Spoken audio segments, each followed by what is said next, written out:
just yet. You can eat if you want. But I'll mute my mic then. no one's really even gonna be here just yet. Let me just make sure chat is up. I'm now juggling a lot of balls. Yeah, you are. Okay, so chat's there. Yeah, all right. We should be good now.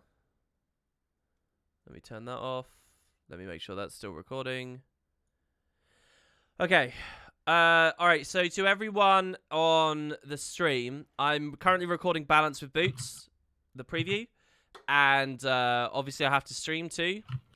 So we're kind of running out of time, but I figured I'd just do both at once. So what you're currently listening to is the production of a video. We might sometimes interrupt each other and like say that we're going to edit stuff. So, you know, you get a peek behind the curtain. Yeah, this is literally like we're just trying to do everything. You know, you guys get to hear all the times we make terrible mistakes and have to change everything. Yeah, or get into like an argument or something, and we have to cut it. So yeah, enjoy. I refuse to be late. So yeah, this is gonna go for the next 20 minutes to half an hour. All right. Okay. So Boots. Yep. You ready? Oh yeah, I gotta do the next one, right? Yeah, you're up next. Okay. I've still been recording the audio. Yeah. Please, for the love of God, don't turn that off. Okay. So why? All right, we'll do it that way. All right. Wait, and that's not working either now. Why is that not working? It's because this... Hold on, let me sort this window out. There's so many windows and things that I've got rolling. Just so you all know that this is basically... So our recordings usually take like 8 hours because 90% of the time it's him going, oh, I just got to sort this audio thing out. I just got to sort this window. My window's acting up.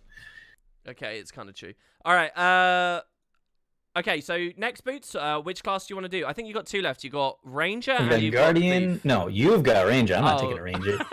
You don't want Ranger. Okay, all right. You got Guardian or Thief. Which one do you want? I'll go with Guardian because it's the first on my list. Okay, cool. So Guardian, I can't remember what they're doing here. What were we in for? We've got stuff for Firebrand. Here we go. For Firebrand prevalence and group content has been quite strong as they offer significant support options to the point that they were crowding out other builds. In particular, Tome of Courage had a bit more power than was healthy, so we've sought to tweak that down while retaining its overall playstyle by removing some of its boon generation. We're also reducing scepter damage and increasing sword damage in PvE to as the best melee damage option should not be a ranged weapon. Oh, wait, what's this? We're reducing scepter damage. The best melee damage option shouldn't be a ranged weapon. I don't think they realise, though, that... people kind of end up using Scepter as a melee thing, just because otherwise, you know, mobs will move out of the ring and stuff. I don't know. Anyway, okay, all right. So let's hear it. The sword buffs, I guess. They didn't do that much craziness to it though. So they have Orb of Wrath for the Scepter, reduce the damage by 10% in PvE only. Was that it? That's the only thing they changed. That's all they did to it. I had someone on a YouTube comment saying that they'd killed Scepter, blah blah blah blah blah, and I was like, no. He's like, are you going to update your open world build because they've destroyed Scepter? Blah blah. No, guys, it's still fine. They reduced the auto attack by 10%. So okay, sure. Then we got for sword, Symbol of Blades. That's the sword 2, the teleport. Remove the double strike that occurs when the symbol is first created, and increase the damage of each strike by 20% to compensate overall damage is unchanged. Right. Okay. I didn't realize about the double strike thing. What do they mean? So that's not really a buff though. So they're not currently. They haven't buffed melee the sword damage, but let's continue. Okay. Zealot's Defense increased PvE damage by 20% on. So that is the sword 3. Sword 3 now hitting a lot harder in PvE. Yeah, there's the buff. Okay, they already buffed that recently, didn't they? They like reduced the cast time of it or something. Yeah, maybe they sped the animation up a bit. That's kind of like a half buff though, because also it's during the animation you deflect projectiles. So yeah. Okay, so then Sanctuary.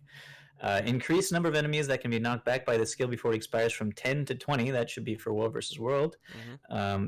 Decrease the duration from 6 to 5 seconds and decrease recharge from 75 to 60 seconds.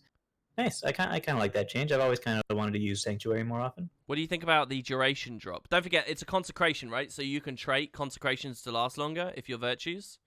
Yep. Duration drop. I don't know. What do you think it was necessary? I don't think it was necessary. Well, but they consecration. decreased the recharge. Yeah, I guess. Consecrations is the trait is both duration and recharge at once, right? So then this buff kind of goes on top of that too, Yeah, that's true. I Yeah. guess. But yeah, Okay, so I don't think it's a bad thing that they decrease the duration. I think they're just trying to keep it all kind of in line, since they're decreasing the recharge as well. right. Okay, but then we got the Firebrand tomes. We got Tome of Resolve, Chapter 2, Radiant Recovery. The existing split of cleansing 2 conditions in PvP has been brought to World versus World as well. And this continues to cleanse 3 conditions in PvE. Right. And then Tome of Courage got a couple of nerfs as well. Chapter 2, Daring Challenge. This now grants retaliation for 3 seconds instead of Aegis. Right. Okay. So we got a lot to talk about. First, bit less cleanse. Again, that's that whole Condi balance in World versus World. I think another reason. If you guys have watched the other bits of this episode and you check the other timestamps, you'll see there's lots of little things in there that sort of diminish, some of the counter to Condi.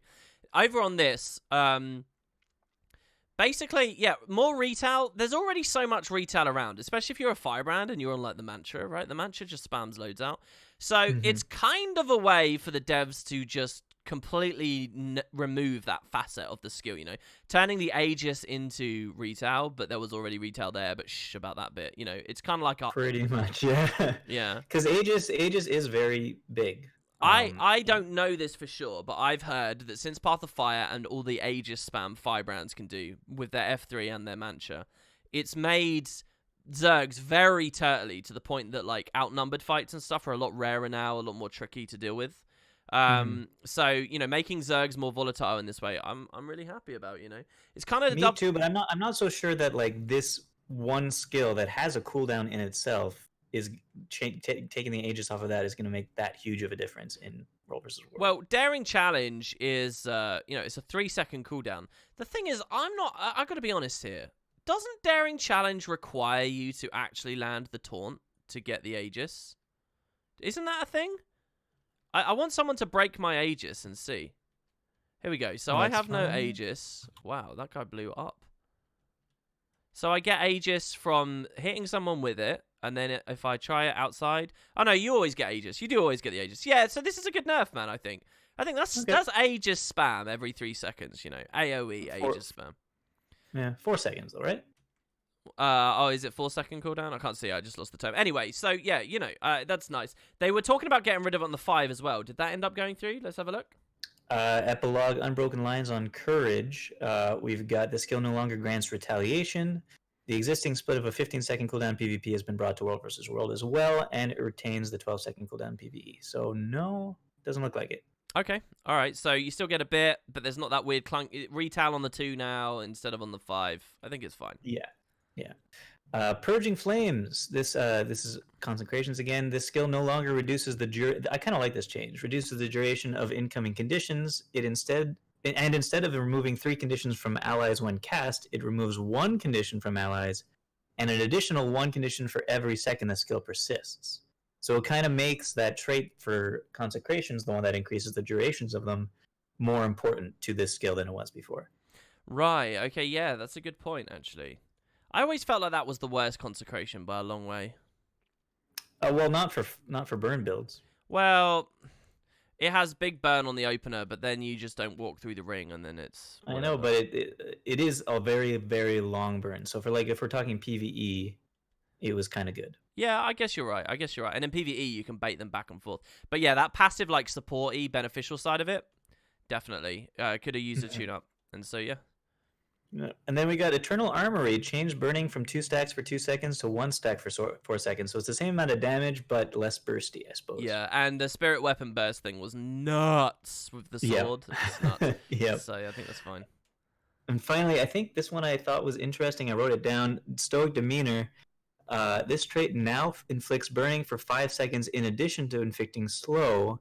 Reduce the internal cooldown from 5 to 3 seconds. Oh, I know why I thought this was interesting. Cooldown is now determined per target instead of globally. I think it's still not that interesting. Is my takeaway. The reason why I thought it was interesting is that it's still not good enough compared to the other Grandmaster traits in that line in the Firebrand. I honestly think Stoic Demeanor is the worst Grandmaster in all of Guild Wars 2. They added 5 seconds to burning to it on a 3-second cooldown. while the two other grandmasters on in there are one that allows your tomes to come back 33% faster, and also still the passives work, which is insane. Yeah. No, well, by And the then- way, that trait is even better than you just said, Lawmaster. It's the skills inside the tomes cool down quicker. So it's really huge. It's like you can spam, the big 5 in your F3 more regularly. You can spam cleanse more regularly in F2. You can spam the AoE damage on the F1 is huge. Lawmaster's mental. Yeah. So anyway, Stoic demeanor, very underwhelming. Now slightly less underwhelming, but still underwhelming. Yeah, I don't know whether the adding of burn is interesting. Maybe you could do it. I was actually trying this on like a weird mantra brand setup the other day. But it's just like the fact that the passive effects remain in for Lawmaster means that Loremaster. you get the fire still, right? You get the passive Yeah, you're F1. still getting your passive burning from that, like, which is better than the Stoic demeanor, because this Stoic demeanor is on an internal cooldown. Yeah, of 5 seconds. That's what's so huge about it. 3 seconds. I love 3 seconds post patch. Yeah, like Yeah. I like the idea that your mantra is immob, and then the immob does slow, and slow is brutal, and you can stack such a wild. You got another trait elsewhere that's like whenever you immob, you vuln. You can like slap out. You can dunk condies on someone with the right firebrand setup and stoic demeanor, but it just feels so painful to run it. So yeah, I think they either gotta change that internal cooldown or like split the burning and the slow to different internal cooldowns. even the idea of buffing it till it's good scares me because I don't like slow that much in the game. But that's what I'm saying. Put them on a different internal cooldowns. Yeah. All right. Well, yeah, and that's the last change. I like Grandmaster changes, and it's nice to see them buffing what I consider to be a very poor one. There you go. Agreed. So that's Guardian, and now I think you're in for Ranger. Oh, I'm doing Ranger, am I? Okay. Yes, you are. So, and once again, we've left Ranger till right near the end of the video. Sorry, We everybody. got Thief afterwards, though. We do. We've left the two medium classes here till very near the end. So let's run through Ranger. Ranger really didn't have anything that substantive, but you guys are gonna have to relearn some things when it comes to sword because they've messed with the positioning of some of the sword skills. I use the word messed there. It probably is in service of a better setup for us. So I guess I'll just get rolling in on what they say. Let's see. Do I remember my alphabet? Where is Ranger on the list? Here we go. In this update, we're making a major change to sword skills in order to better improve their flow during combat. The Monarch's Leap, the Hornet's Sting, and the Serpent Strike are all shuffling around into new slots, which should make the weapon a little easier to understand. We're also including some enhancement for the offhand dagger, which has been a pretty weak weapon since it hasn't kept up the pace of the game very well. Yeah. And finally, we're simplifying the Greatsword's counter-attack skill and taking some of the power out of the chain attack sequence. We hope these changes will make the weapon feel a little smoother while removing some of the frustrating random dodges that happen while fighting against it. Yeah, okay, fair enough. I'm not sure what they're talking about with random dodges on counterattack. It sounds like that last sentence was actually referring to Well, I sword think the of it. counterattack is not... I don't think they're talking about the counterattack. Yeah, in the last sentence, they're talking about the other stuff, right? But okay, so what I want to do is just have a little section on the video for everybody so we all know how the sword is currently working, all right? And it's just a final kiss goodbye, all right? Because you're not going to see this going forwards. So sword, we have the skill 2, all right, is a flip over. It starts on Hornet Sing, which will move us back. And then it becomes the Monarch's Leap, which is a leap and will actually combo, say, out of your smoke scale. Right, so when I roll back, I don't get anything, but when I jump through, I do, and we get a stealth, okay? So this leads to about-face gameplay, like, if you're a thief withdrawing, where you want to do that back, and then you go forwards, and it's kind of clunky and weird. Also, we then have the Serpent Strike, which is just an evade that moves us behind the guy, poison, a bit of flat damage. The thing is, usually in Guild Wars, they have it set up now that the skill 3 is the, leap forward kind of skill. Usually this is on the 3, and the 2 would be something else. True. So I think that's kind of what the devs are looking at here. So this is how it currently works now, and remember the names of the skills very clearly, guys.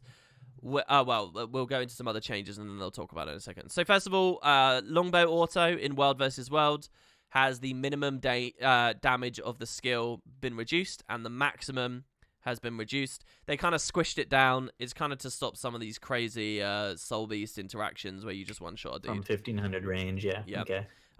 So now we got sword. Okay, the sword auto attack. They've updated the icons for crippling thrust and precision swipe. I don't know why. What's so bad about the icons as they currently stand? Do you know? I don't really think about these much. I don't get to see it on the skill preview. Wait, let me see. I'm trying to see. They are ugly. I don't know. Maybe somebody came up with really nice designs for them and wanted to use them. All these new icons. I can't help but feel that they've scrapped an idea to have lots of new elite specs going around. You know, just like with the new preparations from that other patch with Thief. You know, and they look like they were these amazing things. Anyway, okay. So next you've got Stalker's Strike. This is the auto, right? Base damage the attack. Wait, no, that's not the auto. Let me edit that. It's see everybody. This is what happens. Wait, don't make it worse. We got to keep going. Okay, so moving over to Dagger offhand. They're all over the place. I guess it's because they do it alphabetically. No, they don't even do it alphabetically. Why is the order what it is? I wish I could predict when we suddenly swap to a new area of the profession. All right, okay. Anyway, edit it now. Stalker Strike. So we're looking at Dagger offhand now. Now listen to this, Boots. Base damage. Ready. So this is the Little Evade. You do a Little Evade and you hit them, right? Base damage has been increased by 200%. That's a lot of percent. And the attack deals double damage and inflicts 2 poison stacks if it hits someone already with a movement impairing condition. Whoa, so like 400%. No, wait, 600%. That's a lot of damage. Okay, but it currently does like nothing. It's one of those skills that does like no damage. So what's your current build and how much is it doing? I'm not sure I even have a dagger on the character, man. I don't think I have a dagger. But it's like pathetic. It does like no damage. And now it will do a bit of damage. So, you know, don't be deceived. I always like it in a moment where this comes up with the patch. I do think it's a worthwhile thing though, by the way. I do think it's worth them doing. Yeah, if it does no damage, it's good that it now does damage. Okay, and then we have Dagger 5, which is, you know, you throw the little crippling talon out. This skill is now ammo-based. You get 2 ammo. It's got a 15-second count recharge, 1 second between each throw. I think this is a perfect kind of skill to have on a count recharge. You know, a throwing knife? Yep. Come on. Just like the X. Yeah, they reduce... Wait, Axe? On what character? Warrior Axe? Oh, yeah, Warrior Axe 3, exactly. Yeah, exactly like that. Reduce the cripple duration from 6 to 4, and reduce the bleed from 8 to 6, just because we'll be spamming it out a bit more regularly. More often, yeah. Okay, so then we have the sword stuff. Hornet Sting. Hornet Sting has moved to weapon slot 3. Okay. Whoa, I'm dying in game. We were not looking in the game for a second. So this is this is what you were just talking about. Yeah. So Hornet Sting is the roll back. Okay. You now roll back on the 3. Okay. And then they say, keep up. If it also they increased its recharge to 15 seconds. Then Monarch's Leap, which is the one that would jump you forwards, that is now the main skill on slot 2.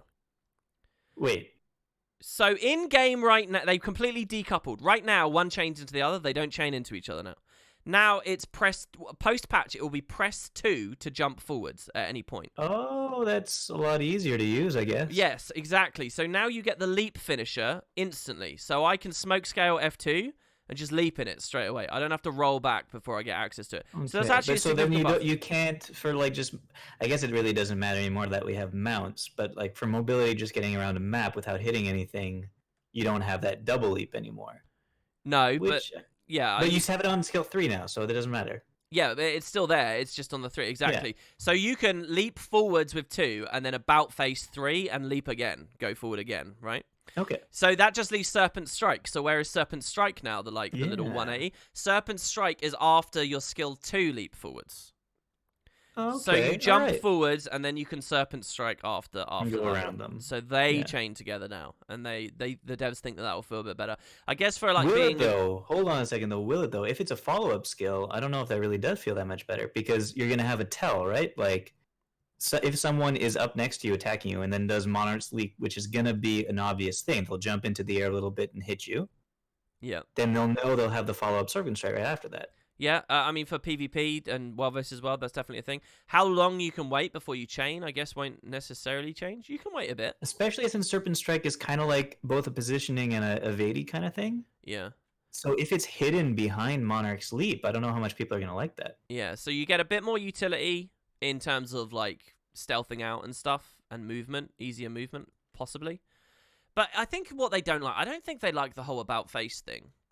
I don't think they like players having to learn how to like what I'm doing currently on the footage. I don't think they like Yeah, this. I get that. So this kind of removes that a little bit, you know, a little bit. You still have the option to do it by engaging with your skill 3. But yeah, so anyway, I haven't play tested it. A lot of the time, you know, your intuition's going to be totally wrong and things feel much better than you realize. I'm wondering how much people will dislike having the Serpent's strike hidden behind another attack. Yeah. So they have your sword read. Although to be fair, if the Hornet Sting on skill 3 recharges Monarch's Leap, and Serpent Strike is always available after Monarch's Leap is used, then doesn't that mean Serpent Strike is going to be available more than twice as often as it is currently? I'm not sure. What do you mean one cooldown wise? What do you mean one refreshes the other? What are you talking about? Doesn't it say that in the balance notes? It says here, yeah, it says. Well, hold Hornet on, you're Sting. jumping ahead. We haven't talked about that yet, have we? No, we talked about Hornet Sting. It's been moved to the weapons skill slot 3, and it now recharges Monarch's Leap if it hits. I see. Okay, so if we land the 3, then we can jump again. That's the idea. We could jump again because the 3 brings you backwards, right? Oh, dude, I really like this. Basically, you're going to see a ranger leap in. You're going to know that the 180 strike is coming, and it's going to be really important that you dodge the 180 strike. There's like big and then they're telegraphs. Leap away and leap back in again, and the 180 strike will be open again. Yeah, and they'll try it again. Yeah. I like that. I like the sound of that. This is kind of a silly conversation. I don't want to waste too much airtime on this because it's going to be a thing that people have to see. It's pointless speculating. Yeah, but all that is to say is, I think the biggest effects from this is that Serpent Strike is hidden behind another skill, so it's not always available to dodge with, but you'll be able to use it more than twice as often as you have been before. Okay. Because the cooldown is going to be reduced tremendously. Yep. Okay, so next we go over to Greatsword. And they've got Greatsword 3. Swoop fixed an issue that prevented the casting bar from this skill from matching the actual casting time of the dash. Not sure what's going on with that. I think with Greatsword as well, I want to see them deal with that like clunkiness where you like stop halfway on the GS3. It's super annoying. But yeah, and now, so counterattack. So Greatsword 4, you can no longer throw it to do the crippling throw afterwards, the packet of damage after. That's going to be gone. They removed it. So in fact, maybe I'll show this on the video just so that everybody can see it one last time. Kiss it goodbye, guys. All right, so we parry, and I can choose to trigger the parry and throw it out. All right. And it's kind of crap, to be honest, because a lot of other skills like this... Well, actually, some other skills kind of have a similar thing. If I think about, like, Sword or Fan for Mesmer, they get their little throw out, and it does a daze. So, but Ranger's losing that. Now, it will no longer automatically counterattack, though, when you get the block and someone's close. Yeah. You choose to do that. So the fact that you choose to counterattack now, I think means you can hold the block in melee for longer. Mm-hmm. So that's always good, right? Greatsword 4 is weird in that it's like, okay, if I stay at range and hold it, I'm super tanky. But if someone gets close, my character goes aggressive, and I don't want him to go aggressive, you know? Right, because you're locked into that animation. Yeah, so now I always choose. Do I actually want to sacrifice my blocks for the attack? I choose, right? So it's good. It's good. But on top of that, look at this. Yeah, in blocking any attack flips it to counterattack for 5 seconds. Increase the number of targets you can kick up to 3 as well. And you're now evading while you kick back. And you kick back faster. So hold on a second, though. Blocking before this counterattack, when people were attacking you from range, you wouldn't do counterattack? Yeah, kick? That's what I just said. That's what I just... So hold on a second, though. Does that mean that now, if someone's attacking from range, you will no matter what stop blocking? No, that's not what it means. As soon as one... Well, it says blocking any attack flips the skill to counterattack. Yeah, but you're still in the old animation. You're still in the old animation. Okay, if you say so. Yeah.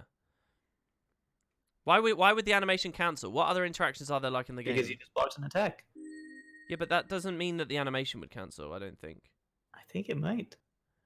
Oh, thanks very much for that sub to people on the stream. Please don't... Oh, actually, it doesn't matter. You can't do it. It's not going to mess it up. Let me think. Where else is that a thing in Guild Wars? Mace 2 block. Are you still blocking when it's flipped over and you're ready to do another thing? When you get hit Well, no. in It is a thing. melee, Boots, I'm it looking at it stops. now. I'm looking at it now in game. I press Greatsword 4. It Yeah. automatically flips. Oh no, but Yeah. that's it works. The right now with the crippling throw, I press Okay. Greatsword 4. It auto flips to a potential crippling throw if I want to do it. But I'm still blocking while I have that flip there. I'm still blocking. Okay. Okay. Yeah, it's gonna allow you to Alright. hold the block for as long as you want. Yeah, and like Bandit's defense, Nocta in chat just came up with another one. Yeah, Bandit's defense is the same. You keep There you blocking go. even though the flip is there. Like that's the way. Yeah. Okay, so we're gonna redo this whole bit, and we're not gonna talk for hours about something that's I'm not going to talk irrelevant. about any of that. Sounds Okay. good.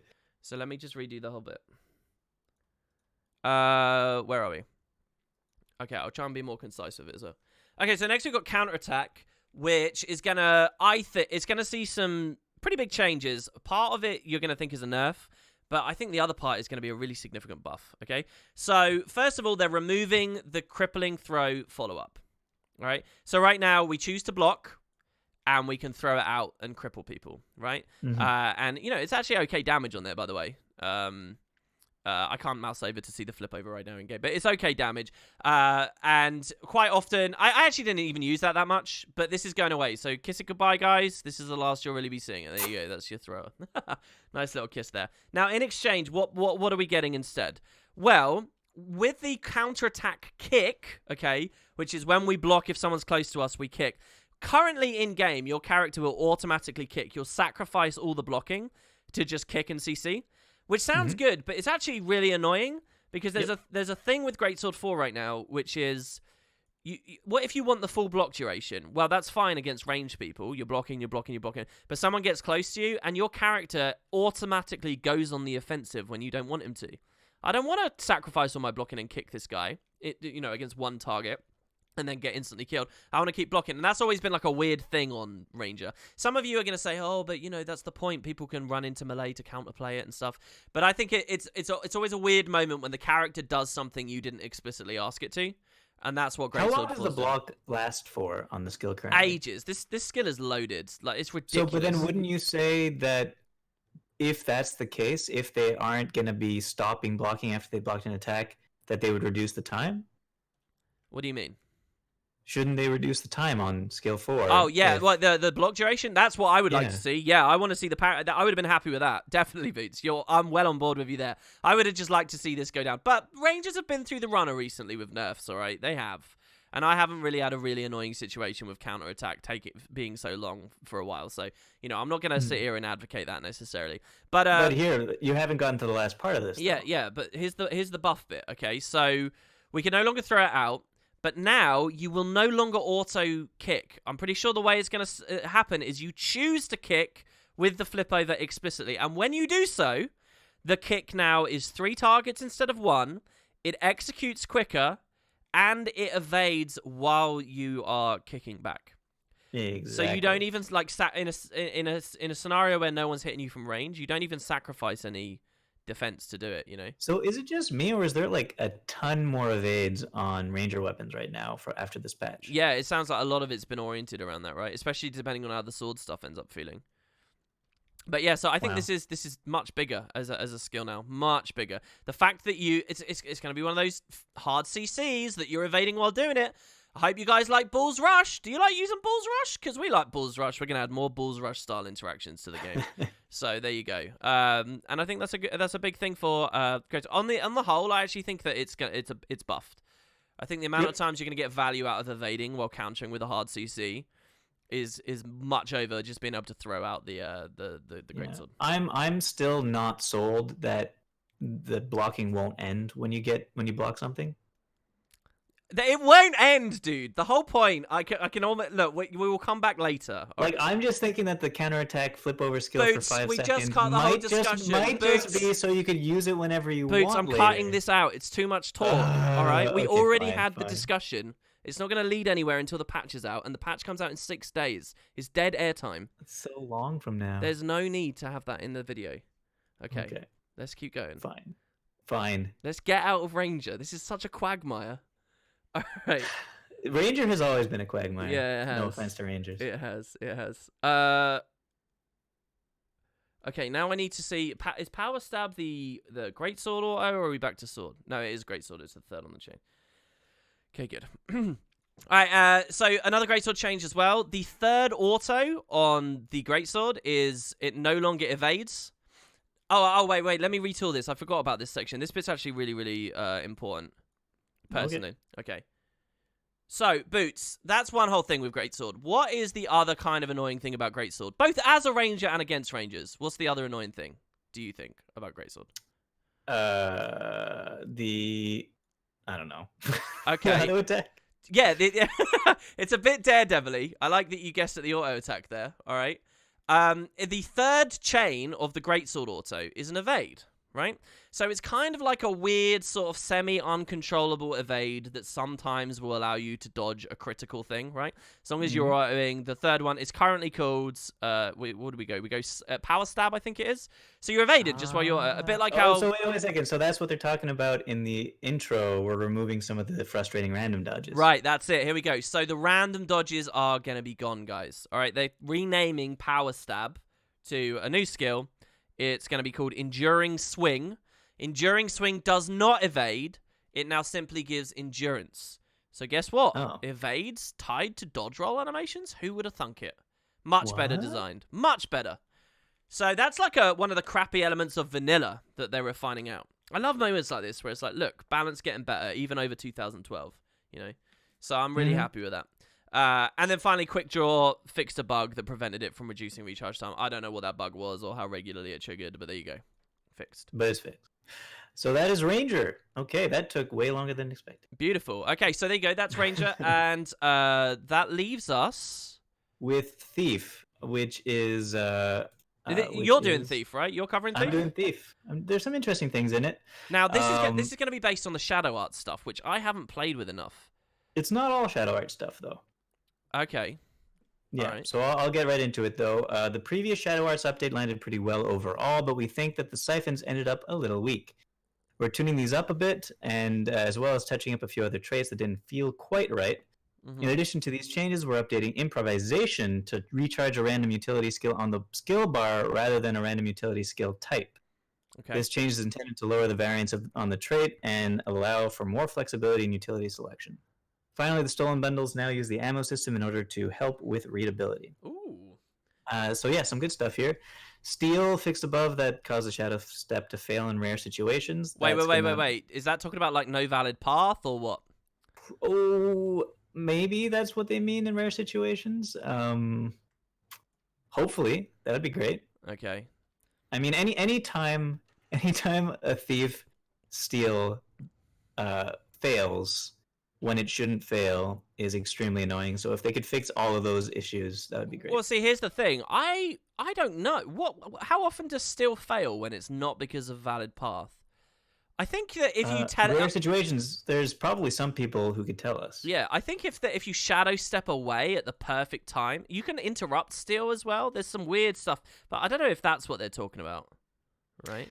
It doesn't sound like that's what they're talking about. Yeah, because it's like anyway. Yeah, I mean, I just don't play enough Thief. All right, go ahead. And Swipe, this is interesting. Also, the same thing about Shadow Step to fail in rare situations, but then reduce the recharge from 30 to 25 seconds. So so Daredevils get to baseline steal more.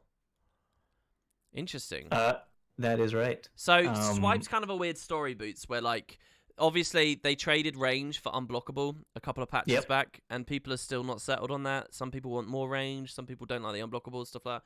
I guess the devs just say, well, look, here, we'll just buff it a bit more by modifying the recharge. I mean, fine. A good reduction in cooldown is always good for people. The most oppressive Condi Thief variant right now, which people are actually looking at on the YouTube video that I'm wandering around on, is a Daredevil. And they run like confusion on Steel and stuff, and the poison you inflict on Steel is really heavy. I know. So they'll be doing that more regularly. I'm going to be very disappointed if we don't really see many Condi Thief changes in this set.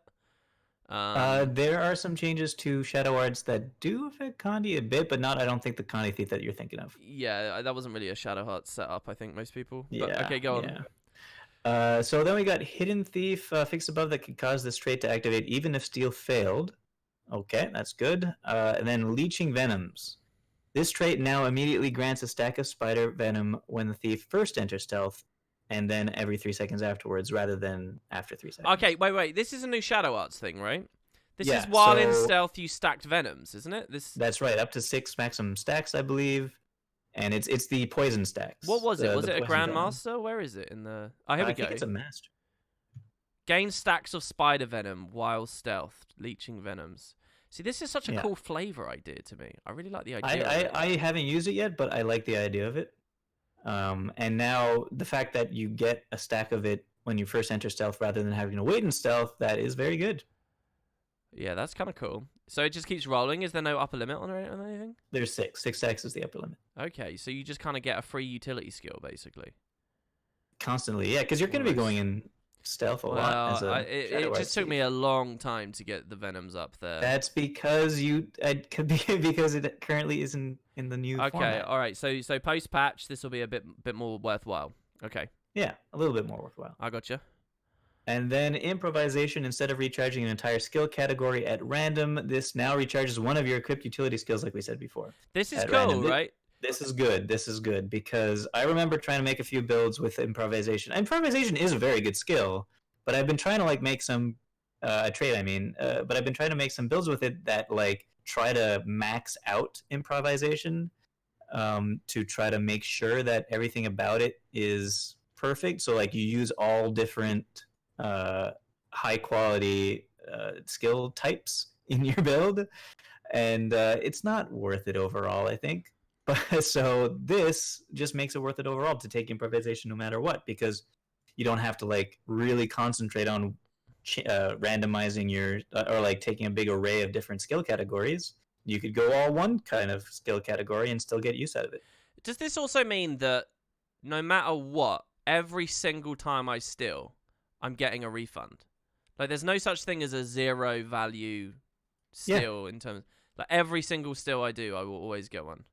That is right, unless you don't have anything on cooldown. Do you think? Yeah. Well, here's the thing. Do you remember the new chaotic interruption change we looked at earlier, where it will only proc on something that is Something cooling that down? is currently recharging. Oh, do you think that like let's say you only have one skill recharging, it won't recharge that skill necessarily? It would try to do a random one first? Yeah, let's say I've only used Shadow Step. Everything else is fine. I steal into a dude. Do I guaranteed get my Shadow Step back straight away? I'm guessing no, because I think it's random and it doesn't have to be recharging. Yeah, it's not worded the same way as the new CI, is it? Exactly. That would be crazy. That would be crazy, but I think that's not gonna happen. Okay, Because that's an unlimited combo right away with Mercy, right? What do you mean? Oh, yeah, because you would steal Mercy, steal Mercy, steal Mercy. Yeah, good point. Deadeye's Mark. You could just do that. Yeah, you can't do that. So that's not happening. So then we get stolen bundles. Stolen bundles now show their number uses as ammunition. So this is good. for like improv because you can cast them twice. I guess that makes sense. Do you think even without improv, we'll see like a little ammo icon on there all the time now? Yeah, I think. Okay. All right. Shadow siphoning, increased base healing by 62%. I think this is the one that you get Life siphon steal. health when you're on your shadow attacks on your Is that one of the other new Shadow Arts things from last patch as well? yeah I think it's on your sneak attacks. I want to see. Hold on a second. Yes, your stealth attacks siphon hit health if they hit, but there's a 1 second internal cooldown. Oh, it's minor. So- I see the minor. Yeah, so it's not like you get crazy benefit off of it with your pistol main hand stealth attack as opposed to other ones. But increasing the base healing by 62% means I guess you get 400 health instead of 300 health per second. Right. It's okay. Okay. Cloaked in Shadow, increased base damage and base damage multiplier by 100%, increased base healing by 100%, and heal multiplier by 60%. This one I am way more interested in. So where's Cloaked in Shadow at the moment? Shadow Arts again. Shadow Hearts again. Cloaked in Shadow is the one that says Gaining stealth whenever- blinds people. Blinding Fine. people No, yes. siphons. there you go. With no internal cooldown, blinding foes siphons health from them. Yeah, So I tried to make a build with it on its original form. It was underwhelming because the life siphon damage is very small. But now if we're basically doubling the life siphon damage and doubling the traits bonuses to it, this could end up being not terrible because you could run a Daredevil build and do combos in blind fields with your dodges. That could be kind of interesting. Yeah, I was trying this with the new, because last patch they added this at the same time as making Smokescreen a full ring. And I was trying to like proc as many blinds out of it and stuff, you know, with projectiles or whatever. And I like the idea of going back to it because that's big. That is big, actually. 200%. Well, no, not 200%, but still. They've doubled it. They've doubled the efficacy of the trait, basically. So that's big. Yeah. And then finally, Lead Attacks fixed a bug that caused the trait to grant less than the listed 15% recharge reduction. Oh, man, we're going out on just a bug fix. Yeah, That's the last change. Cloaked in Shadow. Just delete that last one. Cloaked in Shadow. That's the biggest one. Oh, no. Well, so it's not actually. So there you go. So which class do you think you're most excited about overall of all of them? Oh, maybe Warrior just to try it out. Yeah, I think Warrior for me too. Warrior or the Poison Nova thing. I really want to try the Poison Nova thing. I'm very curious.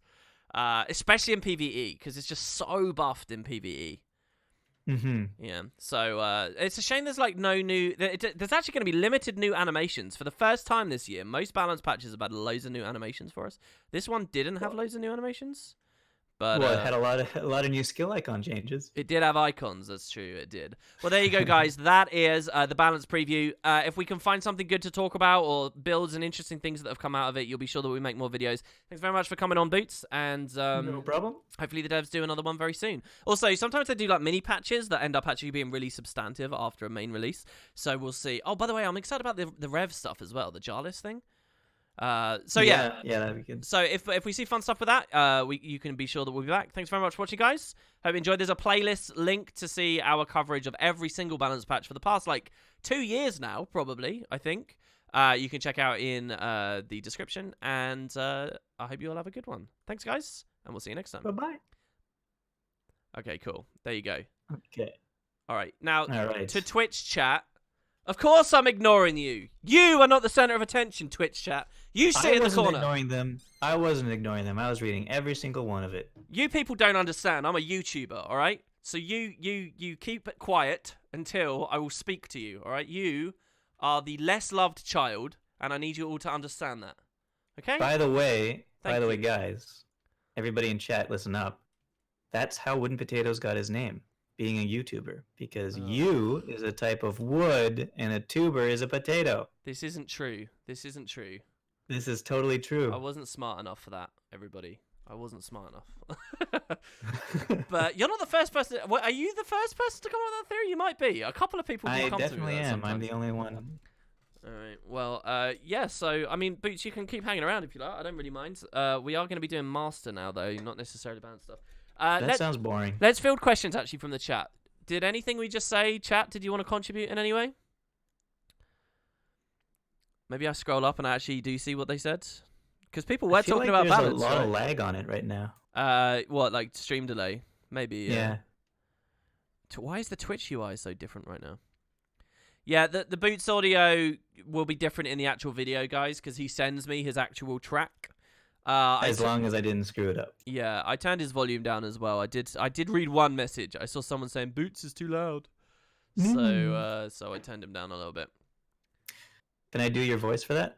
Yeah, go for it. Let's hear it. Boots is too loud. Dude, that was really good. You could voice like a cartoon character. Do you know what I mean? You could be like Dexter's rival in Dexter's Lab. That's so good. Oh man, I love those voices. I love doing them, but then when I listen to myself in a VOD or a video and I see that I've done the voice, I always like really cringe at it because they sound so offensive. I always feel like they are aggressive. Especially what was it last time we were doing when you brought me on for the adventures and you did a Tengu voice? Oh my god, dude, that wasn't offensive. There's nothing offensive about Tengu voice. That was terrible. Someone has an amazing clip of you in that, by the way. Someone did a clip of the stream. And it just ends with you screaming, "Oh God!" And then it cuts. It's really good. It is pretty 10 out of 10. Yeah, I don't know. Okay, well, I mean, I'll let you go unless the chat wants me around. I'll let you go do your master stuff because I don't think I don't have the patience for that. You don't think you could have the patience to be sent Blackline keys en masse? Oh wait, I could do that. Well, they're not going to send them to you. Of course not. I never get anything. Oh, Boots. Guys, send Boots some... Look, if you kick up a stream, I'll host you, and I'll do it with explicit instruction to make Boots Just the send Guild Wars me master. legendary armor, runes, and weapons, and I'll be happy. Wait, can you? You can't send legendary armor. Do it anyway. What do you think about this, Boots? Noct says the trade-off for Mirage and Soul Beast still aren't there. Oh yeah, I mean, eventually, right? Yeah, they need to get rid of Illusory Persona or Mirage. I'll be really happy with that. I'm really for Mesmer. That reminds me, I'm looking forward to trying Sword Mirage Mass Interrupt, Chaotic Interruption build. I don't know whether that's going to be that good, man. Like, what high It value could be cooldowns? It's interesting. just weapon skills, though. Phantasm skills that do a ton of damage. Maybe torch offhand to go invisible a lot. I do like the idea of like a Chrono Phantasma setup that does all the big modifiers in there, does the greatsword spam, but then even more greatsword spam because you get some interrupts in there Mm-hmm. somehow. Like, just throw a Daze Mantra on any build you like, and then spam skills more. That's all you gotta do. Yeah. People like you keep me in check, apparently. Yeah. Okay. Good. When's the next What Boots do Bad you build? do that you need to be kept in check for during Master?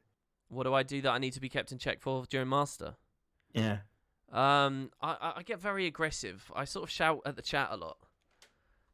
I had a massive like debate about anthropocentricity yesterday when we were playing in PvP, and I feel like I was pretty offensive in that as well. What did you say? Just that there was someone left a comment, like a huge comment. It was just insane. It was just a really ridiculous comment that we had like a big discussion about. And I don't know. I feel like I'm kind of intolerant. If I don't see your logic, I'm very intolerant, and I don't know. Speaking of which, actually, speaking of intolerance, did you see that new study that says that cats are just as loving and imprinting It's on humans bullshit. as It's dogs bullshit. are? It was paid for by big I kitten. know. It was paid for by the big kitten industry. You need to look at the sources on these things, man. It's biased. They have an agenda. It's not Yeah. true. Was that actually a thing that you saw? Yeah, it's true. That cats. What do you mean it's true? What do you mean? What does that mean? Studies, science. You put your faith in science? Yeah. I put well, my I faith in mean, what I've objectively seen. I don't trust any expert. I know best. And and I've only ever seen the only cats thing be that's real assholes. is my hands. I don't even believe in like oxygen and stuff, man. I can't see it, so you're gonna tell me it's real? It's bullshit. It's all just there to. Bullshit. And then as soon as you eat food, it no longer exists and Yeah. was never real. No, it still exists. You put it out later. But seriously, stuff like that, it's just to control you and your mind. Look it up. I'm telling you, Boots. Look it up. Okay. It's like why they tell you that the Earth is round. It's just to make sure you don't go anywhere. There's nowhere to go. Don't worry about it. There's nowhere to go. That's true. You never actually travel anywhere, do you? So you can't You be just sure. if you keep going in one direction, you're just gonna end up where you started. Think about that. That's the ultimate lie. That's beautiful. Look, it's a big conspiracy. Look But it what up. if I've actually done it? Well, that would take a lot of work. I don't need But to I've verify that. actually done it in my life. So You've walked around Earth, have you? no, I've not walked around Earth. Well, then there you go. You're You've been saying that tricked. once, You've been so tricked once by you're the in an airplane airplane- companies. You've been tricked by So the once you're in airplane an companies. airplane, they like gas you, right? They gas you and like. No, you they don't fall gas asleep you. or They just go something. in the sky. They just fly around a little bit and then they come back down. Look it up, man. That's what they do. They just they look it up. Okay. All right. Well, if that's this kind of stream, what it's going to be like, I think I might just leave. All right, dude. Well, look, if you tell me when it's up on Google Drive, that would be very cool, and I'll get to edit in it. I'll try and get it up tonight. The earlier the better, obviously. I think they dropped the preview, this time yesterday, about 24 hours ago? No, I think last night. Oh, okay, so we're not even 24 hours late with it. That's good. Yeah. So, yeah, I'll try and get it So up wait, balance. And what are we? September 26th. Save. Cool. Okay. It'll be up probably in like 10 minutes. Okay. Well, thanks, man. And, yeah, I'll let you know if there's any problems or anything like that, and I'll tell you when it's posted as well. And put a video Okay. up on your channel, so I've got something to link to people. Because I keep linking, we do these, and then they go to your channel and they see that you haven't done an upload for a while. Learn this beetle I'm race. doing stuff and other things. Been helping other people out. I don't care about my own channel. All right. All right, fine. I'll do something. Yeah. But you know what that means, though. I need someone to run me through a raid or a fractal or something and heal my character for its DPS stuff. Well, ask my chat right now. Someone might help you out, and then you can do that. Yeah. Okay. Maybe. You don't want to do any more work, do you? You want to go chill out. You can. Yeah, I kind of want to stop right now for All today. right, that's fine. Right. That's fine. Okay. Well. Bye, everybody. See you later, man. It was fun, dude. Take it easy. Thanks, man. Okay. See ya. Okay. Right, let me leave that call. I'm really concerned, guys, because I was just doing so many things at once there that something fell through the cracks. I'm gonna go to edit that video and realize that it stopped recording the second I went live or something like that. But yeah, I don't know about this greatsword change. I really don't.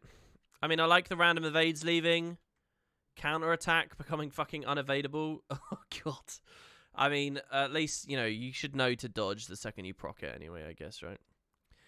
Which class is the next build video on? I'm probably going to be uploading Thief next.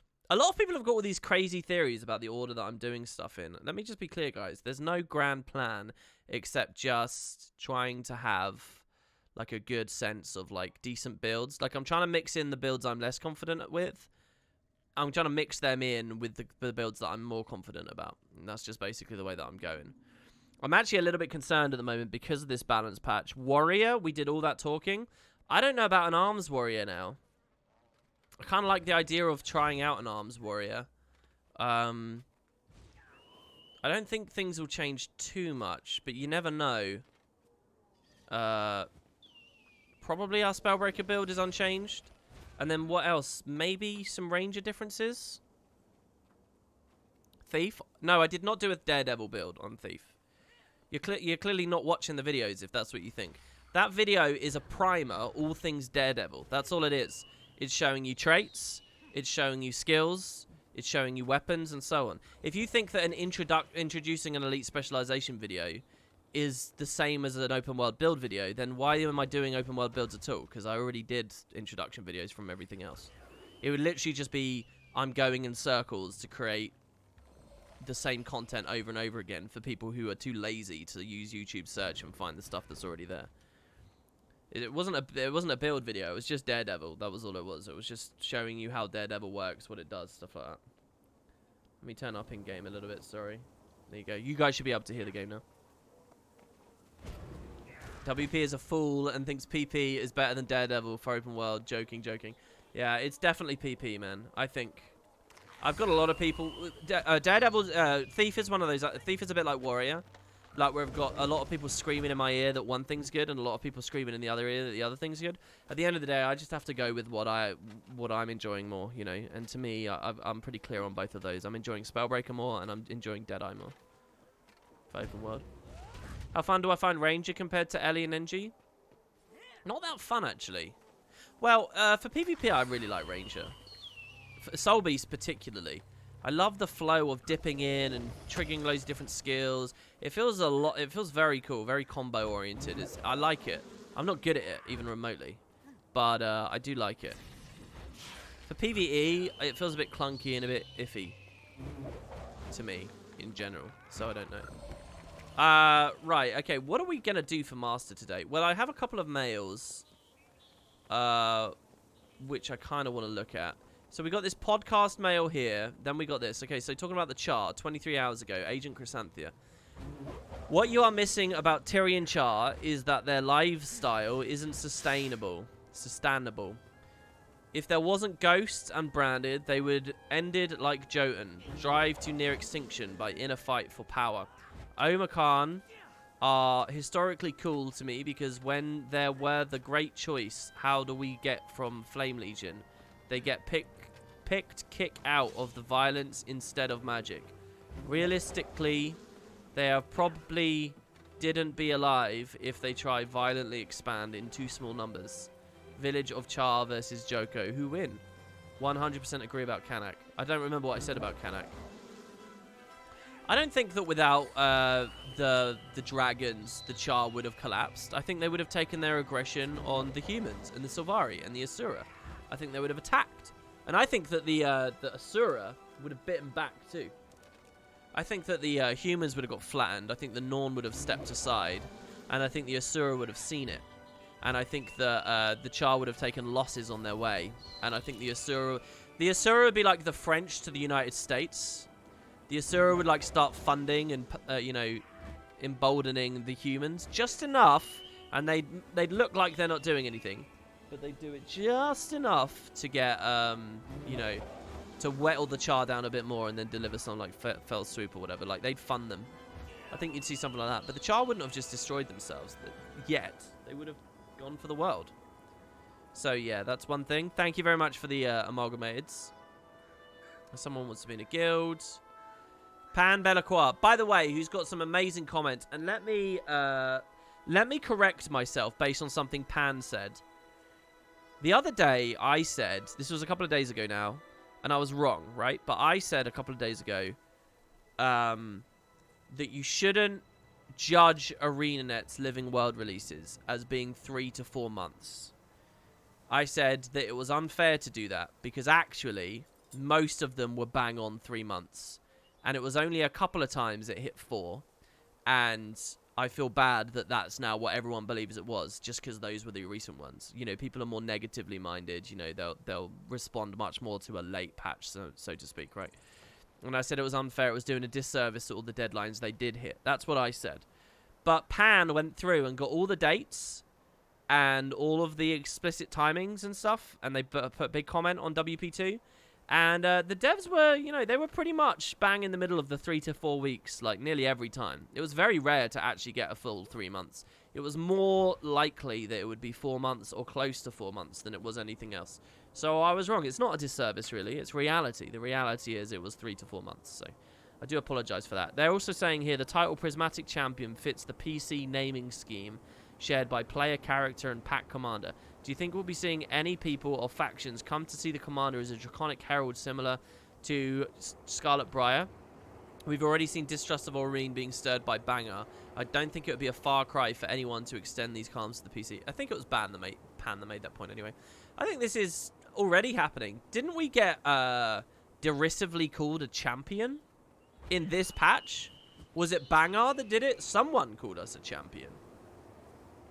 And I assumed that to mean Dragon Champion. I assumed it was a slur.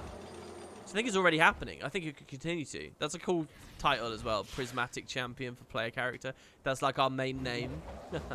It's a fun idea. And doing this allows them to add new races as well. Yeah. Because Pact... if you have Coden, and the Coden don't go through the 2012... and Living World stories, then you were never the Pact commander, so it doesn't work. But if we just become the Prismatic Champion now, you know, a Coden could be added as a race, and you know, have that connection to Aurene. There could be a story about I don't know how that would work actually, and maybe it doesn't work. How the fuck do they do that? How do they add a new character that never hatched Aurene and then is connected to Aurene without like doing something dramatic to? I don't know. That's weird. There you have it. Next, a lore question. Hi, Mr. WP. Do you think the story will bring up the Sanguinary Blade? It was one of the reasons why I love the Priory, as I started with a Norn, and it made the personal story connect for me. The Sanguinary Blade might be a good counter to Sahothin that would bring the Priory into the story, as it seems to be focused on the Vigil right now. Is there any reason why there's not a PvP track for Bandit Crests? They all have one for the other maps. And lastly, do you believe in Streamer Luck? XOXO Ada. Thank you, Ada. This is very nice of you. I don't necessarily believe in streamer luck. I don't really believe in I believe in randomness, but the idea that a person is lucky or a person... No, I don't believe that. Equally, as much as people talk about the streamer luck, there's always been people talking about the Let's Player's curse, you know. You have a plan of something you want to do, something you want to deliver, and then everything conspires against you once the footage goes. People just remember things and think that they see a pattern when they don't. We're just biologically good at recognizing patterns, and then we call them luck, but it doesn't actually exist. It's just RNG. As for the Sanguinary Blade, again, it was destroyed, wasn't it? And you have the choice to destroy it in one of the story instances, don't you? Don't you do a whole ritual, and you almost bring the whole mountain down at the same time? If there is a possibility it was destroyed in the personal story, it pretty much eliminates the potential for the devs to do anything with it now. I do think that they are very good at, you know, honoring past stories and stuff. The fact that Yavi is going to be a big part of the game going forwards is amazing. It's such a testament to attention to detail and honoring stories and stuff. And that's, you know, Yavi as a part of the Vigil is way smaller than the Sanguinary Blade as a part of the personal story. But if it was destroyed in one of the branches, if we get rid of it, then no, you can't do anything with it. You can maybe say that there's another Sanguinary Blade out there, or that was forged in a similar way, you know, a Dragon's Blood weapon. You can go with that, and we might see that. Similar to how, you know, we crafted more Kralkatoric spears and shit like that. But that specific blade, I don't think it's a thing. Is Romk's horn that was destroyed? No, I'm talking about later in the story than that. The blade gets acquired and contained, either via the Stone Summit sheath or the stuff Gix and Siren came up with that nearly destroyed the Priory. And it's been moved to the vaults. I thought that one that nearly destroyed the Priory, we did destroy the blade in it. Is that not true? I could have sworn that that story step had the Sanguinary Blade was destroyed. I do seem to remember one of them has us take it into the vaults. I'm on Wiki right now. I'm going to look it up. But I thought the other one was we destroy it.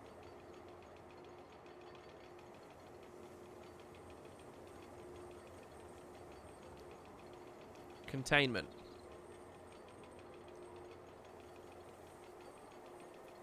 Dialogue. Gix.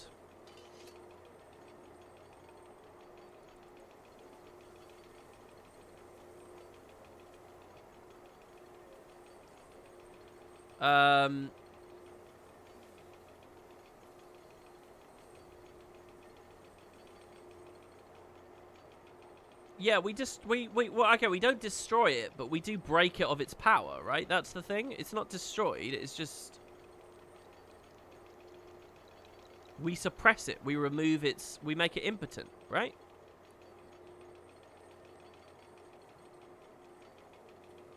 And Gix gets pissed off because we do it in a really dangerous way.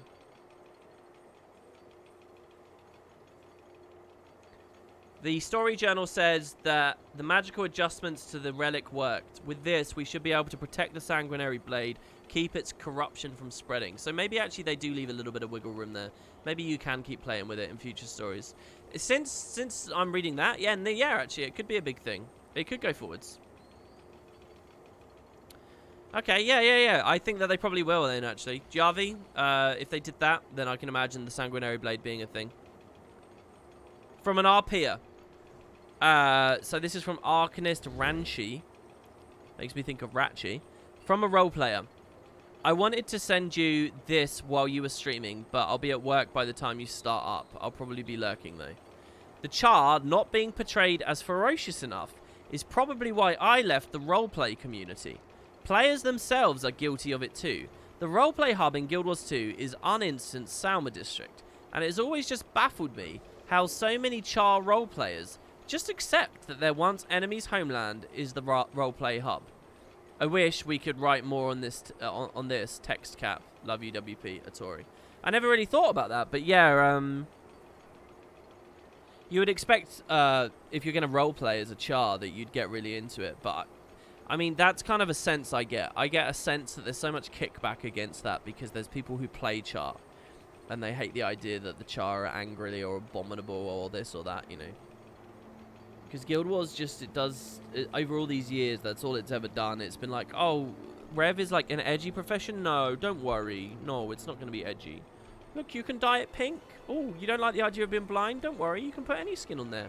Oh, you don't even like that the legends are kind of evil? Well, here's Ventari for you. There you go. Look, he's a pacifist. Will you please buy Heart of Thorns now? Everybody's welcome. It's kind of that thing, and I feel like that sort of that feeds other mindsets revolving around the game and stuff. What race would I make for Revenant? I had Norn. I think that the Norn idea of the totems and the spirits of the wild integrates really nicely with Revenant. You had someone come in role-playing Dwayne and Priest Charr once. That's funny. I mean, look, you can have goofy. Your roleplay is your roleplay. Do whatever you want with it, you know? You want to do something goofy and have like a really, really pacifistic water magic Charr or some shit like that, go for it, you know? But what I like to think is people understand when they're doing something novel for the sake of doing something novel, or whether they think they're being authentic. if people are seriously into roleplay and they think they're expressing authentic Char mindsets, and they're mostly just being goody two-shoe little hero, goody woody boo boo boo kind of characters, I think they've missed the point of the Char. That's when I would raise my eyebrows. But even in that situation, you know, people's freedom is their freedom. Do whatever you want.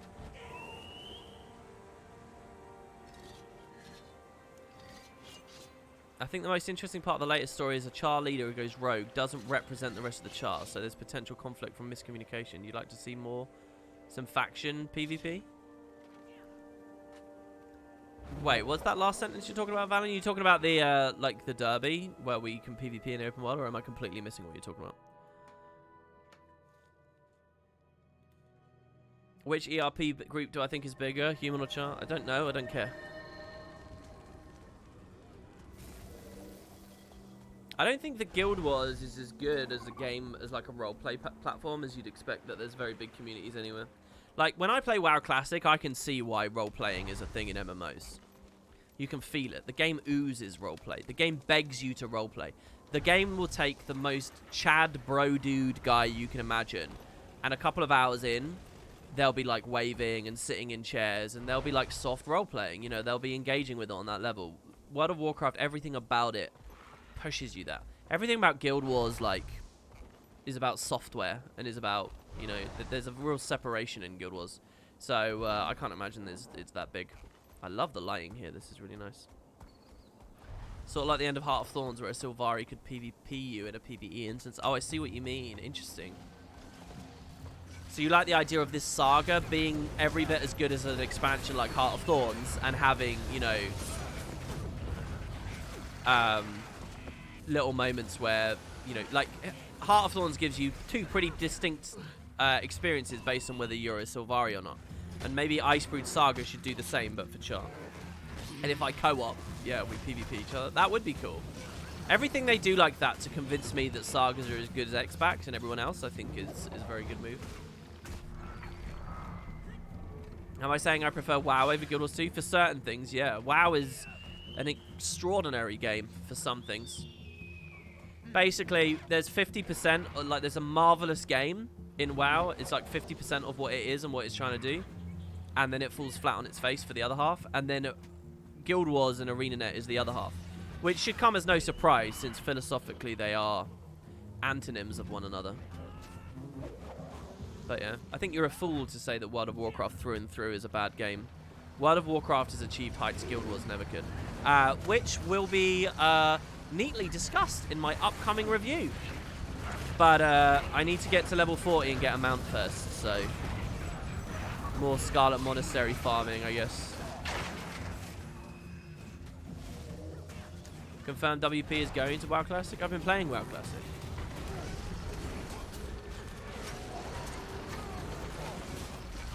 I don't know about Let's Play of that game. That would be kind of wild. Kind of wanted to GS2 before that.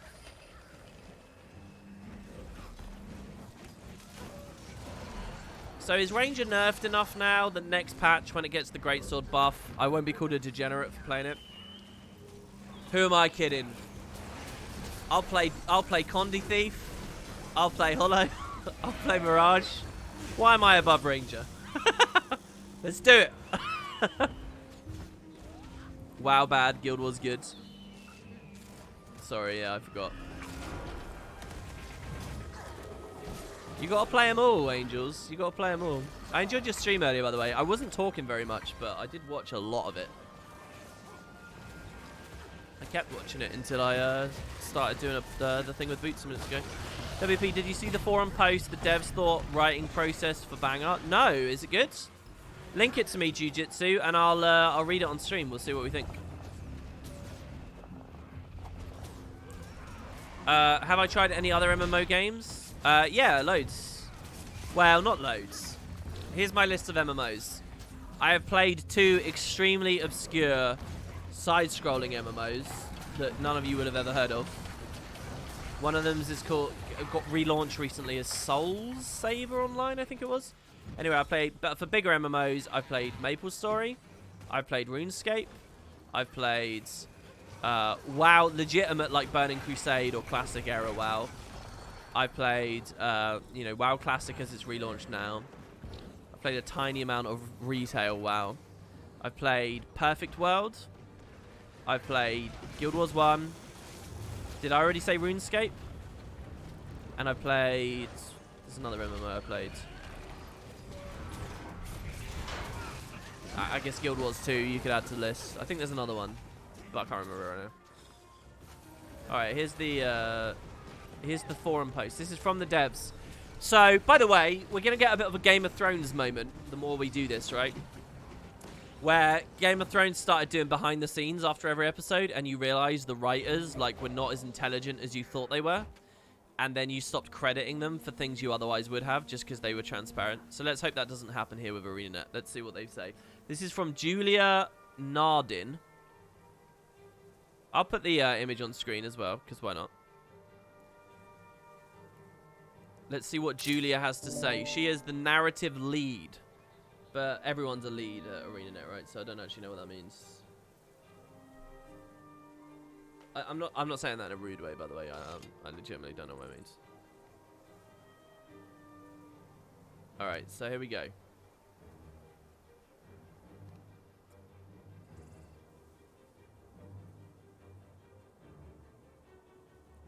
Julia says...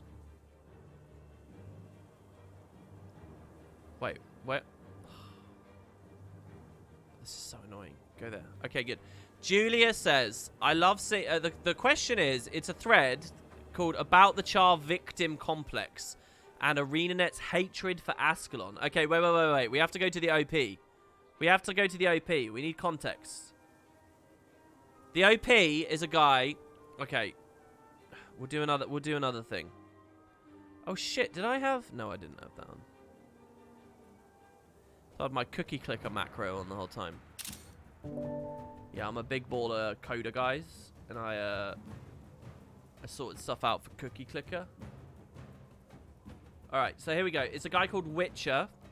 I don't know what we're about to wade into. This might be awful. Here we go. About the Char Victim Complex and ArenaNet's hatred for Ascalon. Like many others who grew up playing Guild Wars 1, I've always loved pre-searing Ascalon. The place and the lore still has a special place in my heart. It's what truly hooked me into the franchise in general. Ironic, since the pre-searing gameplay is not representative of the rest of Tyria at all. Being solo-oriented versus all the group stuff that came later. More on the WoW Classic review coming up. I've leveled several characters to the point of getting the Legendary Defender Ascalon title, and I still log in from time to time just because of sentimentality, as Bangar would put it. In fact, a lot of people do. In 2019... Pre-searing Ascalon is still the second most populated town in Guild Wars 1 after Camadan, the main trade hub. After Guild Wars 2's launch, I had to get used to the fact that ArenaNet apparently despised everything about Ascalon, did a complete 180, and now we're supposed to not see the Char as invaders, but allies. I don't agree with that. They haven't done a complete 180. We help them kill ghosts of beloved characters over and over again, help them blow up statues, etc. This was a tough pill to swallow. But I've made my peace with it. What?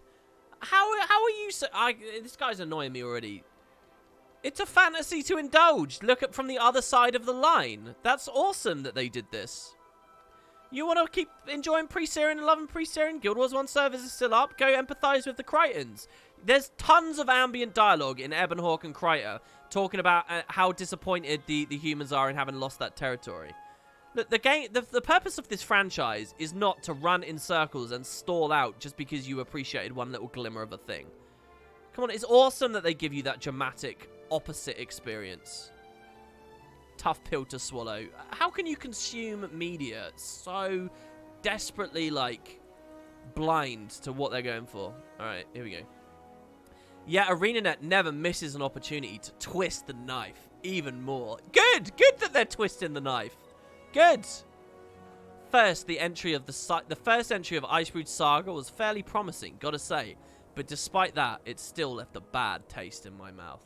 Especially the part where Bangar is playing the victim by saying something along the lines of, "Why should we trust humans? They used to make armor out of our skins, treat us like animals, bruh." This is good. Yeah, what a great line. Exactly. How can you interpret that as bad? Look, I'm sure the devs like reading this post because it means they've done their job well. I'm sure if I had written this, I would be smiling to see this community reaction. Well, yeah, sorry if you genocide an entire like, this is a guy so into the lore that he's blind to any, like, objectivity about a constructed franchise, right? He's just, like, which means he's the ultimate state of immersion, so they're happy with this, probably. Sorry if you genocide an entire kingdom after nuking it from orbit, burn the women alive, they burned everyone alive. Take children for he's talking about Althea there, by the way, alright? I know the lore. He's talking about the Althea story and Varuk's beloved and how she got burnt, and then you find that out. Take children for slaves, eat prisoners, propaganda, be the trigger of a cataclysmic event destroying another kingdom entirely, or, while simultaneously invading a third one, Kryta, you don't get to feel sorry for yourselves. But apparently ArenaNet doesn't remember that part of the lore. Or, it's been 250 years and opinions change quickly. And most of the game is looking that question dead in the eye. Alright, and playing with those stakes. Like, do you not play Guild Wars 2? Do you not look at what they talk about in Kryta and Ascalon, the Ascalon Settlement, and Ebonhawk? Do you not read the novels and see that this subject material is explicitly and directly tackled through a huge chunk of it? It's just now you get to actually empathize with the other side too.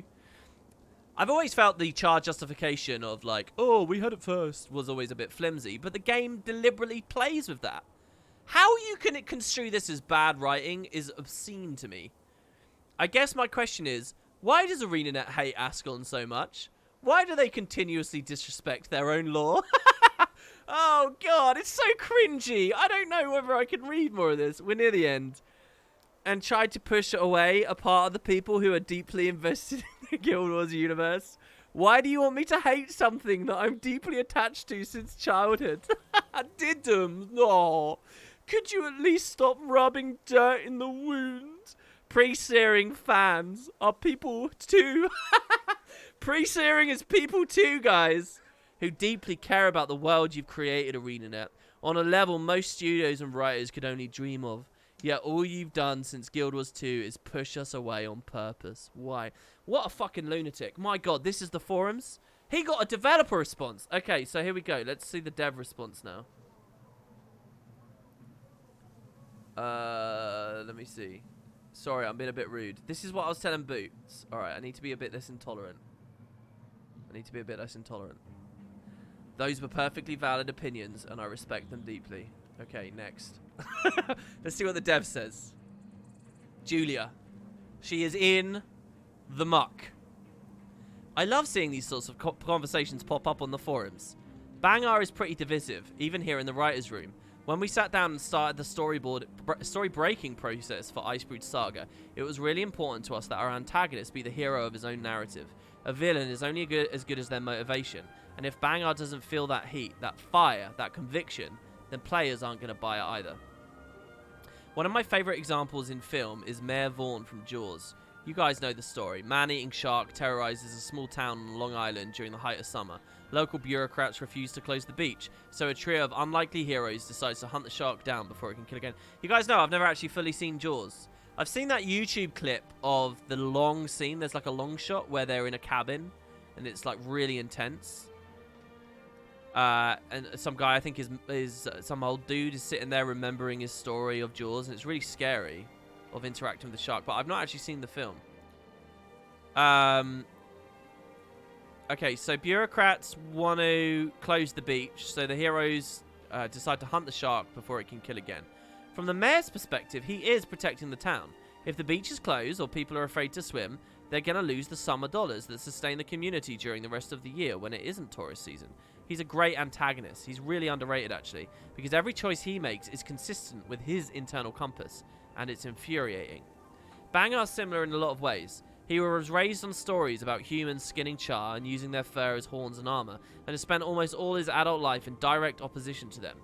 He's lost people he cares about, members of his warband, good soldiers, friends, to that conflict. When you live and breathe that narrative for 50-odd years, that's interesting. That's quite old for a Char. It's very difficult to shake free of. The Ebonhawk treaty is still a recent development, and not something he was ever on board with. As Smoda says, the only reason he agreed was to prevent additional conflict between the legions. He's been biding his time. He's been playing along, waiting for the right moment to make his move. Now the Pact appears to have their very own Elder Dragon at their command.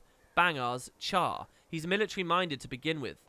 The folks who have compared this to an arms race are exactly right. If there's any way for him to subjugate or ally with an Elder Dragon, he's going to try so he can protect his people via mutually assured destruction.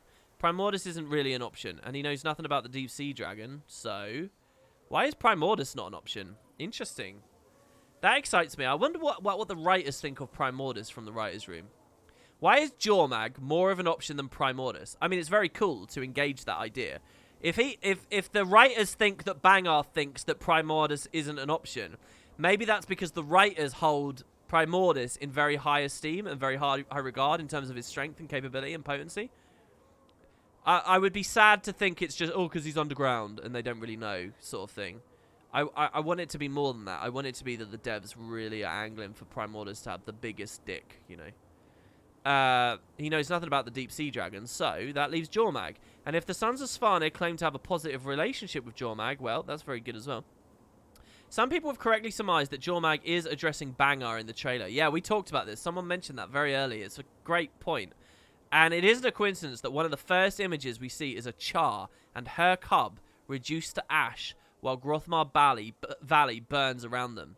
It's so wonderful to see everyone enjoying the prologue and picking up all the little things we snuck in.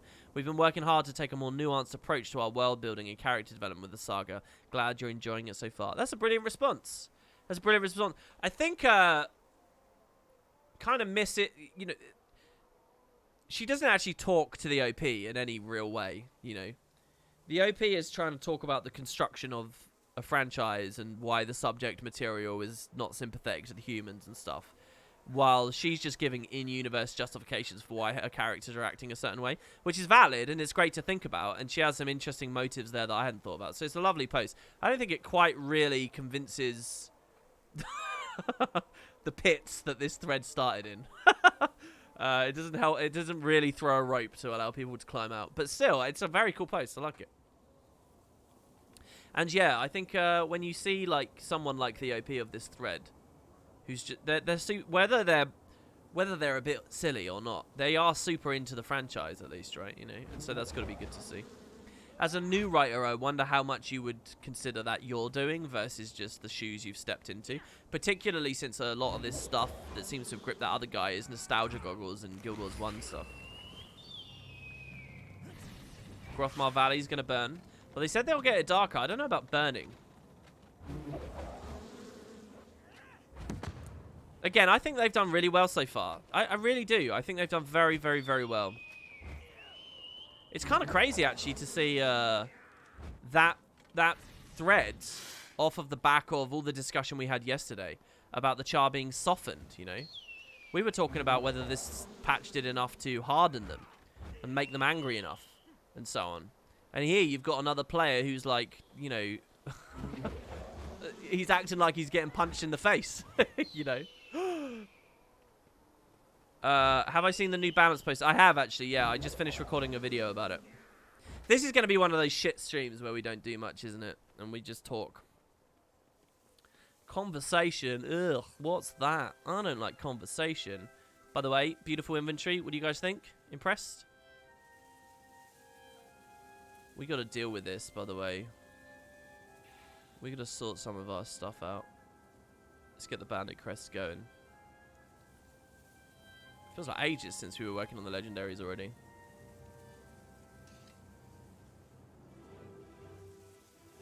Oh, we got pretty lucky there. Got two of them.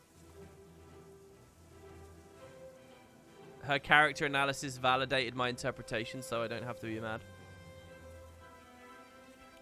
Yeah, there's nothing about Bangar that's inconsistent or wrong, is there, really? Does anyone feel like Bangar's too one way or another? Nightmare Die, hello. I'll get rid of the 14 golds. Don't care. Enough. I should have picked up some more keys to open on the stream, probably. Wait, that is weapon. That is armor, right? Yeah, it is. 10 armor unlocks. Hopefully we'll get some gliders and things out of that going forwards. Rick Jeb, it's good to see you. Glad you're back into your account. Wanting to enslave an Elder Dragon is pretty dumb. Yeah, I would say that, actually. I would say that the patch maybe didn't go far enough to, you know, why are they so confident? You know, they have to... What I think the patch is missing... Now, I don't know how they could have squeezed it in. I'd have to think more carefully about exactly how they line things up. But there needed to be a line, or in next episode, there needs to be just a simple moment where one character says to Bangar, "You're crazy. This thing's manipulating you. You know it's manipulating you, right?" And he needs to say, "I know it's trying to manipulate me, but it won't succeed." And then there you have it. As long as we know that Bangar knows, and it's not just raw stupidity. If they put overconfidence into the mix, right? They put arrogance in there, then it's okay and it works. But we are in that weird place right now where you never want a moment where your big antagonist's downfall is idiocy, right? That's going to undermine the character too much. So you just make him super confident. And then you breathe that confidence some life as well. When the moment happens where he's there with Jormag, you make it look like he's won. And you drag that out as much as possible as well. Maybe it's only for a moment. Maybe it's for several moments. Maybe it's even a reasonable chunk of time where you think that Bangar has actually succeeded. Only for the true double cross. The Jormag knew that he knew that she knows, right? And then ba-da-da-da-da, and then you go for it kind of thing. That's what I think. Okay, we're a bit cleaner here. Do you think you should play a Norn or Char character through Icebrood Saga first to get the best lore perspective? Like playing Sylvari through Hearthorns? Well, that's the big question right now. Because the title of the saga is Icebrood Saga. And I know the devs said at the presentation they kind of want to look at the Char and the Norn in tandem. But I wonder if overall it's actually going to be more of a Norn experience than a Char one. I know we feel very Char at the moment, but, you know, it's a prologue with the Char stuff. I feel like the Norn are going to step up to the plate bigger. You know, by the time we're at episode 5, episode 6, maybe even like episode 7 or 8, right? Remember that the saga might have more smaller episodes. It might be like that. So we could get into the higher episode count before we're really done. When we're like in the season, I wonder if it will be much more Norn feeling, you know, through and through. We know that 2 of the main characters are going to be Norn. You've got Bram and Yarvi together, you know. And then Ritlock will be shoring up some of the Char stuff at the very least. So I don't know. It's too early to say for now. Obviously, you're getting a lot of value out of being a Char already, but I think the Norn are going to be a sleeper hit. I hope that the Norn are a sleeper hit. The writers delivered Blood Legion Char very well, so maybe they can do the Norn very well. They have to have some people at that studio that are like, okay, what's cool about these guys?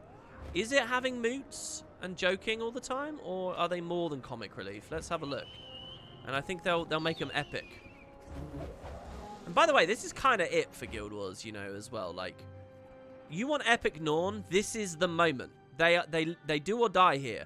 It's not like there's going to be this Norn-centric story, and then another big Norn expansion 5 years from now, and then another big Norn expansion 7 years from now.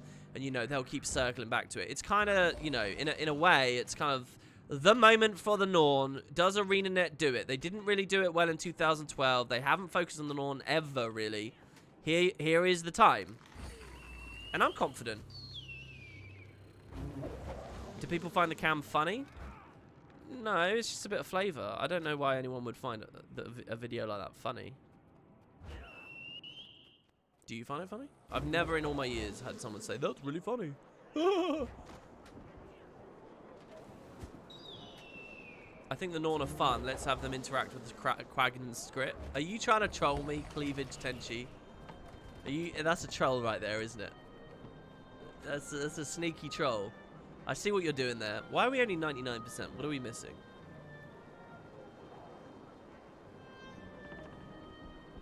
Oh, we're missing the new hearts. You are trolling. Yeah, let's do a new Destiny's Edge, and it's a Quaggan, it's a Skrit, and it's an Omicron Char, and it's a Norn. But the Norn's this big guy, and he's always drinking.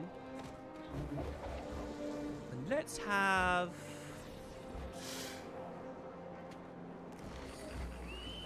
I don't know what else is cute. It's probably a great defense of the studio right now that I'm actually struggling to find another super cutesy thing that's been overdone. It's probably really good. Probably shows that the whole thing's blown out of proportion. A Choya, yeah, the Choya. Oh, they're funny. The Choya, very cute. I like the Choya. Let's have a Choya. Actually, I don't think the Choya, to me, I'm actually a pretty big Choya fan. I'm a big fan of a lot of them, actually. The Quaggan, I'm not a very big fan of. Not unless we get more monstrous berserking Quaggan.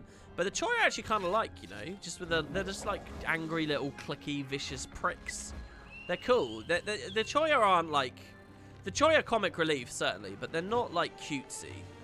I mean, they're a little bit cutesy. But mostly, they're like these fucking vicious little thorny, spiny wankers. And how beautiful is that to have that for a cactus race? It's good. You know, they're like tribal little nasty, snappy things. They're cool. I like them. Icebreed Quaggan will probably show up. Could be fun to see the Quaggan race again instead of the cutesy. Well, last time we saw Quaggan up north and icy-oriented stuff, it was those Orca Quaggan, which were a fun design, certainly. Quaggan in the Berserk forms are scary, but here's the thing. I think ArenaNet have been timid about using them a lot. Not necessarily because they have this overabundance of cutesy, happy, la-di-da-di-da, let's all be together stuff. I think that has contaminated the story in a lot of ways in the past at certain phases. But I actually think the reason we don't see many Berserking Choya around is they're kind of hard to pull off in the engine. Like, it's actually, if you look at... who is it? It's not Shushadu. Who's the guy when you like do Quaggan Lesser Race in Core? And the side-by-side cutscenes. Baruch, is it? Barushalusha? Barushalu? It's kind of bad. It's that like they haven't been able to deal with them in a really convincing way, so they're kind of funny when they're not meant to be funny. A Berserking Quaggan isn't really meant to be funny, but it kind of is. And I think that's why it's hard to deal with that subject material seriously. Is it just Baruch? I think it's just Baruch, and he ends up in HOT a bit. Stepping out of the topic again, but I have to say, the advice about making legendaries has really paid off enjoyment-wise. I've unlocked all my legendary collections. I use WP's open world builds, and I just go through map comp, JPs and all, and the legendary collections get filled organically. That's awesome, Philodon. I'm glad to hear that. Alright. Guys, I know it's the Guild Wars Master Stream. This is it. This is the worst Master Stream. We've not done anything. This is it. This is the worst. I've made 0 progress. I'm almost happy there to do that. I'm happy with that. Alright, day 116 is the least progress stream. I'm actually going to call it there, though, because my throat's hurting a bit. I feel a bit uncomfortable, and I want to edit this thing, this Boots thing, realistically. And I want to get back to scripting the WoW stuff. So, I think I'll leave it. That's going to be it, guys. That's Master for today. Sorry that it's a bit of a weird one. Thanks for tuning in. Tomorrow, we'll be back to standard form, I promise. We did 2 days of PvP. Ooh, who likes PvP? No one wants to watch that. But tomorrow, we'll go ahead. All right, so, yeah. Cheers, guys. Thanks for watching. Take care out there. Go check out another streamer with no views. I'm sure they'll really appreciate it. Go say hello to them in chat. And tell me how they respond in Discord. And I'll be back tomorrow. Same time, every day. And the stream will be a bit longer. Cheers, guys. Take it easy.